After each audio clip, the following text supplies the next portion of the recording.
Okay, so this belt right here is the power steering belt. This belt right here is the alternator belt. And as these are new belts, so they're going to start stretching out over time. Not necessarily immediately, but the way to check is when you're steering, especially when you're at a standstill and you're steering, like say like in a driving or a parking lot or something, that's putting tension on this belt, or a load on the motor, I should say. And if this starts squeaking, that means it's probably time to tighten this up again. But sometimes it'll squeak short term if there's moisture on the belt. And that's true for both of these, so just bear that in mind as well.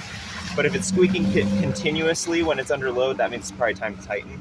So to tighten that one, you're first going to loosen this bolt right here, which is basically your hinge point for the power steering pump.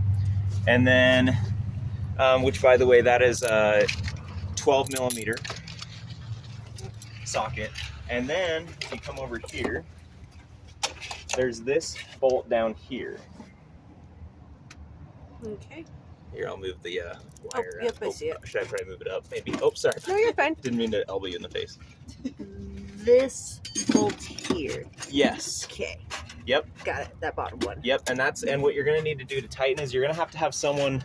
Well, once you loosen both of them, you don't have to take them off, but loosen them. You're going to have got pressure. The strength of the gods over here pull up, and then while he's pulling it up tight, or one of you's pulling up tight, then snug that one down, cool. And that'll tighten that up. So awesome. That's that one. For the alternator, it's going to be kind of hard to get the phone down there. But what you need to do is you're going to have to loosen up this bolt here, that's the pivot bolt there. Okay, that is. And then you're going to have to loosen up this lock bolt, which you might be able to get a view of if you look down through here. This one right here.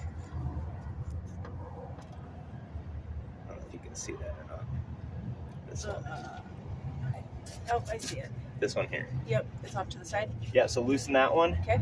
And then the alternator is really easy. Once you loosen both of those bolts that we just looked at, then you can just tighten on that. Okay. So loosen and then tighten on that. Yep, tighten on this one here. Okay. I'm trying to remember, is that one a 12 millimeter too? No, that one's a 10 millimeter. 10 millimeter. So, and you can confirm all that stuff too. But, and you also, for both of them, you don't want to over tighten them too much, because then that'll put too much, the belt will wear out quicker and could snap. So, especially with how strong, I mean, you lifted it up, but pretty sure the car came off the ground, is all I'm saying. So. All right, I think that's everything. Cool. We still have that voltmeter, don't we?